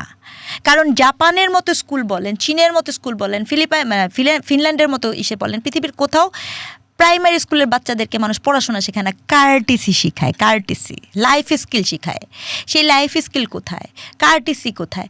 এগুলো তো আপনি শেখান নাই। আর যদি এগুলো না শেখান, আপনি all of a sudden expect করবেন যে তারা যৌক্তিক আচরণ করবে। কিসের যৌক্তিক? আপনি তো শিখাইছেন। ওই যে আমি একটা মজা করে দেখছিলাম, ফেসবুকে বলছে যে বাংলাদেশের সবচেয়ে যৌক্তিক আচরণ হচ্ছে যে কেউ উপরে উঠলে গেলে তাকে নিচে নামানো। এই জন্য আমাদের প্রিয় খেলা হাডুডুডু, জাতীয় খেলা কাবাডি। হ্যাঁ, আপনি কাবাডি খেলেন কারণ আপনি ল্যাং মারা শেখাচ্ছেন। আপনি তো শেখাচ্ছেন না, কারণ আপনিই শিখিয়েছেন কম্পিটিশন দাও, লেখাপড়া করে যে গাড়ি ঘোড়া চড়ে। সে লেখাপড়া করে গাড়ি ঘোড়া চড়ে না, লেখাপড়া করে মানুষ হয়। এই শিক্ষাটা আপনি দেননি। এই জন্য আপনার যে চিন্তার প্যাটার্ন, আমাদের যে চিন্তার প্যাটার্ন, এই চিন্তার প্যাটার্নের মৌলিক সমস্যা হচ্ছে আমরা কখনো চিন্তা করতেই শিখি নাই। কিন্তু ধরেন শুরুটা তো কোথাও এক জায়গায় করতে হবে এই সামগ্রিক পরিবর্তনে, সেই শুরুটা কোথায়? সেই শুরুটা মানে শুধু তো সমস্যা নিয়ে আমরা আলাপ, সমাধানটা নিয়ে কি আলাপ করি? সমাধানটা কি খুঁজি? না, সমাধান তো দিলে পরে শুনবে কে? ধরেন সমাধান আমি দিই আপনাকে, মানে কিছু আমার মতো জায়গা থেকে আমি দিই। বহু মানুষের কাছে সমাধান আছে, এখানে যারা গবেষক আছে তাদের কাছে কিন্তু অনেকের অনেক ধরনের সমাধান আছে। এখন আপনি একটা তো আমাদের শিক্ষা খাত তো খুবই গুরুত্বপূর্ণ, মানে সমাধানের জন্য আপনার। এটা আমি আপনাকে বলছি, প্রাইমারি পর্যন্ত ভাই আমি ক্লান্ত, মানে আপনার মুখস্থ করানো বন্ধ করেন। আমার বাচ্চার শেখার দরকার নাই, আসলেই শেখার দরকার নাই। যা শেখার দরকার আছে সেটা হচ্ছে দায়িত্ববোধ, রাষ্ট্রের প্রতি, জনগণের মানবতাবোধ। এই আলাপও কিন্তু মানে নতুন না, এই আলাপ অনেক দিন ধরে অনেকেই বলে, কিন্তু করবে কে? মানে রাষ্ট্র নিশ্চিত করবে, অবশ্যই সরকার করবে। সরকার করছে না, কেন করেনি বলেন তো? তার কারণ হচ্ছে সরকার যখন এটা করতে গেছে, আপনার মনে আছে আমি বিগত সরকারের দুটি কাজকে পছন্দ করি। আমি খুব নির্দ্বিধায় বললাম দুটো কাজ আমার পছন্দ। আমি জানি প্রথমটা হয়তো একমত হলো, দ্বিতীয়টা তো সবাই তো আরও মাথা নষ্ট হয়ে যাবে। প্রথমটি হচ্ছে Padma Setu, definitely, which is very major contribution. আর সেকেন্ডটি হচ্ছে সবচেয়ে বিতর্কিত শিক্ষানীতি। এই কথাটা আমি এই জন্য বলছি, আমার এই শিক্ষানীতিটি মনে হয়েছে যথেষ্ট পরিমাণ, মানে একটা মানে কি বলবো, সব কিছু না নিলেও আপনি 70% 50% এখানে অ্যাপ্লাই করতে পারতেন। এটা আমি একজন গার্জিয়ান হিসেবে বলছি, আমার বাচ্চারা পড়ে বলে আমি একজন গার্জিয়ান হিসেবে বলছি। সমস্যা কোথায় হচ্ছে? এটা হতে দিবে না। কারা দিবে না জানেন? কারণ আপনার একটা বিশাল সিন্ডিকেট তৈরি হয়েছে, কোচিং সেন্টার বাণিজ্য। এরা আপনার রাষ্ট্রের বেকার গ্রুপ, যারা কিনা রুটি এবং রুজিটা ওখান থেকে পান, এটা সত্য। অর্থাৎ তাদের কিন্তু একটা সোর্স অফ ইনকাম এটা। আপনি যদি ওই ধরনের পড়াশোনা পদ্ধতিতে চলে যান, তখন আপনি এই গ্রুপকে করবেন কিভাবে? কিন্তু ওই গ্রুপ কি রাষ্ট্রের চেয়ে বেশি ক্ষমতাবান? সিন্ডিকেট রাষ্ট্রের চেয়ে ক্ষমতাবান। রাষ্ট্র কিন্তু অ্যাকর্ডিং টু মিশেল ফুকো, রাষ্ট্র কখনো নতুন কিছু করে না, রাষ্ট্র তাহাই করে। রাষ্ট্র বল প্রয়োগকারী প্রতিষ্ঠান, তো রাষ্ট্র কাহার বল কাহার উপর প্রয়োগ করিবে, ইহাই হচ্ছে রাষ্ট্রের সিদ্ধান্ত। রাষ্ট্র এই সমস্যার সমাধান করতে যখন পারে না, সমস্যার সমাধান তো তারা নিজেই করে রেখেছেন। যেমন মনে করেন আপনি এই যে শুনেন না, দালালি, মানে ভিসা পাওয়া অফিসের জন্য আপনি জানেন এটা, আপনি রাষ্ট্র জানে না যে পাসপোর্ট পাওয়ার জন্য, ভিসা পাওয়ার জন্য এটা হয়? রাষ্ট্র জানে তো, কিন্তু রাষ্ট্র এখানে কেন বলে না? কারণ ওই যে একটা গ্রুপ অফ পিপল তৈরি হয়েছে, সেই গ্রুপ অফ পিপলের স্কিল কোনো এডুকেশন প্লেস রাষ্ট্র তৈরি করতে ব্যর্থ। সো রাষ্ট্র সিস্টেমটাকে জিইয়ে রাখে।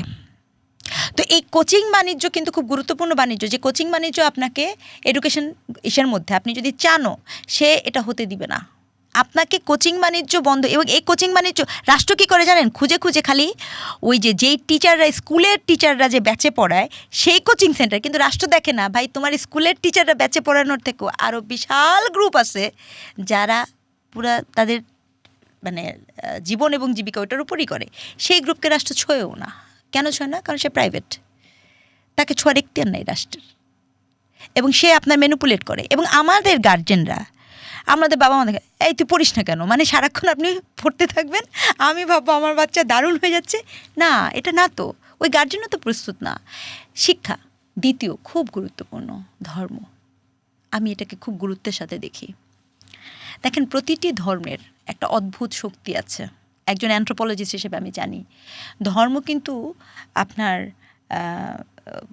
সাংঘর্ষিক না, ধর্ম কিন্তু সহযোগী। আমি এটা মিন করে বললাম। হ্যাঁ, তার অনেক প্র্যাকটিস অনেক বেশি প্রবলেমেটিক হতে পারে, সেটা নিয়ে আমরা অবশ্যই ডিসকাস করতে পারি, সেটা একটা আলাদা ব্যাপার। অনেক প্র্যাকটিস অনেক মেসোজেনিস্টিক, অনেক প্র্যাকটিস থাকে যেটা আসলেই মেনে নেওয়ার মতো না, কিন্তু আপনার তার একটা অদ্ভুত শক্তি আছে, সেটা কিন্তু সমাজটাকে এগিয়ে নিয়ে যেতে পারে। কিন্তু আনফর্চুনেটলি আমাদের সমাজে এই প্রতিষ্ঠানটিও দুর্বল। এই প্রতিষ্ঠানটি ব্যবহৃত হচ্ছে রাজনৈতিক টুল হিসেবে, এই প্রতিষ্ঠানটিও ব্যবহার হচ্ছে ব্যবসায়িক স্বার্থে। এটা হচ্ছে খুব দুঃখজনক, কারণ এই প্রতিষ্ঠানটির একটা বিশাল বড় ক্ষমতা আছে। যেমন মনে করেন, আমি আপনাকে সিম্পল বলি, যখন আপনি এই যে বন্যা হচ্ছে, রাইট, এই যে বন্যা হচ্ছে, এলাকায় এলাকায় মসজিদগুলো আছে, তাই না? আপনি আমাদের মসজিদগুলোকে কিন্তু বলতে পারতো যে বন্যার্ত মানুষদেরকে যে রিলিফের যা কিছু, এটা মসজিদ পরিচালনা করবে। মসজিদের কাছে আসতে পারতো মানুষগুলো, যে মানুষগুলোর কষ্ট হচ্ছে, মসজিদের দরজাগুলো খুলে দেওয়া সম্ভব হতো যদি, তাহলে তো এই প্রতিষ্ঠানটা একটা গুরুত্বপূর্ণ প্রতিষ্ঠানে কাজ করতো। আপনি চিন্তা করে দেখেন, কোভিডের সময় আমরা দেখেছি যে তুরস্কে কী হয়েছিল, যে ওখানকার যে চার্চগুলো কিন্তু খুলে দেওয়া হচ্ছিল, এবং চার্চ কিন্তু একটা গুরুত্বপূর্ণ রোল প্লে করছিল। কিন্তু আমাদের এখানে আমরা এই কাজগুলো করি না। আমরা কিন্তু এই পুরো জায়গাগুলোকে কী করে রেখেছি জানেন? এই জায়গাগুলোকে একটা ওই যে রিলিজিয়াস সেন্টিমেন্টাল পলিটিক্স ওই জায়গাতে নিয়ে যাচ্ছি। কিন্তু রিলিজিয়নের যে একটা সুন্দর দিকও আছে, স্পিরিট আছে, সমাজকে এক করে রাখা, সুসংহত করে রাখা, সেই জায়গাটাকে আমরা কখনো এক্সপ্লোর করেছি না? করি নাই। আর করব কি করে? কারণ আপনি তো সেই জায়গাতেও, যিনি ধরেন আমি এমন এই কথাটা বলছি, আমার যেন অ্যাজ ইফ এই কথাটা বলার রাইট নেই, কিন্তু বাস্তবতা তো না। ধর্ম তো সেই জায়গা, যিনি কিনা ভীষণ রকমের পাপী, তার জন্য তো দুনিয়ার সব দরজা বন্ধ হয়ে গেলে তো ধর্মের দরজা খোলা থাকার কথা, তাই নয় কি? পৃথিবীর সব দরজা একজন মানুষের জন্য বন্ধ হয়ে যেতে পারে, ধর্মের দরজা তো সবসময় খোলা থাকবে। কিন্তু আপনার রাষ্ট্রে আপনি কি দেখেন নাই, একজন নারী টিকটক করে দেখে তাকে কবর দেওয়া যাবে না? এইখানে ধর্মটাও তো দুর্বল হয়ে আছে অ্যাজ এ প্রতিষ্ঠান, সেটার কথা বলছি। তাহলে এই প্রতিষ্ঠানগুলো আমাদের দুর্বল, আবার যেটা ফর্মাল প্রতিষ্ঠান সেটাও দুর্বল। এত দুর্বলতার মধ্যে আপনি যদি সমাধান করতে চান, আপনাকে কিছু মনে করবেন না, যে কারণে আমি বারবার বলছি যে এই দায়িত্বটা পালন করতে পারতেন কিন্তু ইন্টারিম, এবং যিনি ডিকটেটর ছিলেন তিনি কিন্তু ডিকটেটর ও ডিকটেটরশিপটা ঠিকমতো পালন করতে পারেন নাই। আর ইন্টারিম তিনি কি পালন করেছেন তিনিই ভালো জানেন, আমি জানি না। মানে তাহলে ধরেন এই সমাধানের শুরুটা কি পাবে না এই দেশের মানুষ? শুরুটা পাবে, আমি আশা করতে দোষ কি? এই জন্য তো আমরা স্লো প্রসেসে আগাচ্ছি। কিছুই যে পাইনি তা তো না, তাই না? অনেক কিছু তো পেয়েছি, কিন্তু বারংবার রক্ত দেওয়ার মধ্য দিয়ে পেয়েছি, যেটা আমার জন্য বেদনাদায়ক। অনেক কিছু হয়েছে কিন্তু খুব স্লো, এবং যাহা কিছু হয়েছে খেয়াল করে দেখবেন, তাহা ম্যাক্সিমামই হচ্ছে ইনফ্রাস্ট্রাকচারাল এবং আপনার পলিটিক্যাল পরিবর্তন। কিন্তু আমার আপনার যে মননের, যেটা আমরা যেটাকে বলি যে হিউম্যান ক্যাপিটাল, অথবা আমাদের যে এজেন্সি, অ্যাবিলিটি টু অ্যাক্ট, বা আমাদের ইকিউ, ইমোশনাল ইন্টেলিজেন্সি, সেই জায়গাটার পরিবর্তনটা কিন্তু দেখা যায় না, এটা কিন্তু অনুভব করতে হয়। এই জায়গাগুলা পরিবর্তন করার জন্য আমি স্ট্রংলি মনে করি এই বেশ কিছু ইনিশিয়েটিভ এই গভর্নমেন্ট হয়তো বা নেওয়ার চেষ্টা করছেন, বলেছে, শুনেছি, এখনও নেয়নি। সেটা করার জন্য আপনার পাড়ায় আপনি যে দেখেন না, দুদিন পর ধর্ষণ হয়, দুদিন পর এটা হয়, এগুলোর মানে মোটিভ কি, মূল কারণ কি? কখনো কি এটির বিষয়ে আলাপ হয়েছে? আপনার একটা ডিফারেন্ট পডকাস্ট লাগবে এই আলাপগুলো করার জন্য। কিন্তু আমি আপনাকে একটা কথা বলি, ক্লাব কালচার ছিল, আছে, এখন আছে? আমার মহল্লায় 2টা ক্লাব ছিল, বন্ধ হয়ে গেছে। আচ্ছা, ভলেন্টিয়ার গ্রুপ ছিল পাড়ায়, স্বেচ্ছাসেবী সংগঠন ছিল, আছে। আপনি কি দেখতে পাচ্ছেন? সব ডিজিটালে না, দেখা যায় না। এবং এই প্রতিটা প্ল্যাটফর্ম এখন হয়ে গেছে, আগে যেটা ছিল আপনার দায়িত্ব, এখন হয়েছে পলিটিক্যাল দায়িত্ব। দুটোর মধ্যে কিন্তু অনেক পার্থক্য আছে। দায়িত্ব কেমন জিনিস জানেন? আপনার সাথে আমার কোনো মতের মিল নাই, আমরা দুজন ভীষণ প্রতিদ্বন্দ্বী। কিন্তু ঠিক এই মুহূর্তে আমি যদি মাথা ঘুরে পড়ে যাই, আপনি আমাকে হাসপাতালে নিয়ে যাবেন। আপনি বলবেন না যেহেতু উনি আমার মরাই ভালো, অথবা ওই মুহূর্তে মোবাইল নিয়ে ছবি তুলে ভিডিও করে টিকটক করে বলবেন না দেখেন এরকমই ছিল ওনার পরিণতি। মিসিং। আমরা কেউ দায়িত্ব পালন করছি না, আমরা সবাই এই মুহূর্তে রাজনৈতিক দায়িত্ব পালন করি অথবা ব্যবসায়িক দায়িত্ব পালন করি। আমরা ক্লিকবেট করি, আমরা সেই অংশটাকে প্রচার করি যে অংশটা আমাদের অ্যালগরিদম ছড়িয়ে দিবে। আমরা কখনো চিন্তা করি না যে আমার দায়িত্বের মধ্যে এটা পড়ে কিনা। আপনার সামনে একটি ভীষণ রকমের অসহিষ্ণু কথা, অশালীন একটা ছবি এসে পড়ল, আপনি হয়তোবা চেনেন তাদেরকে, আপনি মনে করছেন যে এটা আরেকজনকে পাঠায় দিয়ে বলি দোস্ত তুমি দেখছো, কিন্তু দায়িত্ব ছিল আপনি নিজে তো দেখবেন না এবং সেটাকে একটা রিপোর্ট করবেন অথবা ব্লক করবেন। আমি কি সেই ডিজিটাল দায়িত্ব পালন করছি? আপনি কোন দায়িত্বটা পালন করছেন? প্রবলেমটা ওখানে তৈরি হচ্ছে। কাজেই সমাধান যদি চান, আমি তো এখন স্পষ্ট মনে করি আমাদের আগে তো শুধু স্বেচ্ছাসেবক দরকার ছিল মানে এখানে ফিজিক্যালি, এখন ডিজিটালও প্ল্যাটফর্মেও আমাদের আসলে এরকম ভলেন্টারি গ্রুপ হওয়া দরকার। ডিজিটাল লিটারেসি নিয়ে আসলে অনেক কাজ করার বাকি, এটা নিয়ে আলাদা একটা পডকাস্ট করা যেতে পারে। আপনি অনেকগুলো পডকাস্টের আইডিয়া দিয়ে গেলেন আমাকে, যেগুলো আমরা একে একে করতে পারি। অনেক লম্বা আলোচনা করলাম, আসলে আরও অনেক কিছু ছিল আমার আলোচনায়, কিন্তু আজকে যেহেতু অনেক লম্বা আলোচনা করে ফেলেছি, আজকে ইতিনাঞ্চি আপনাকে আরেক পর্বে আমন্ত্রণ জানিয়ে আপনাকে ধন্যবাদ জানাচ্ছি প্রফেসর রেজওয়ানা করিম সিংহা অনেক বিষয়ে আলোচনা করার জন্য। ওকে, আমাদের আজকের পডকাস্ট কথা বলছিলাম জাহাঙ্গীরনগর বিশ্ববিদ্যালয়ের নৃবিজ্ঞানের অধ্যাপক রেজওয়ানা করিম স্নিগ্ধা।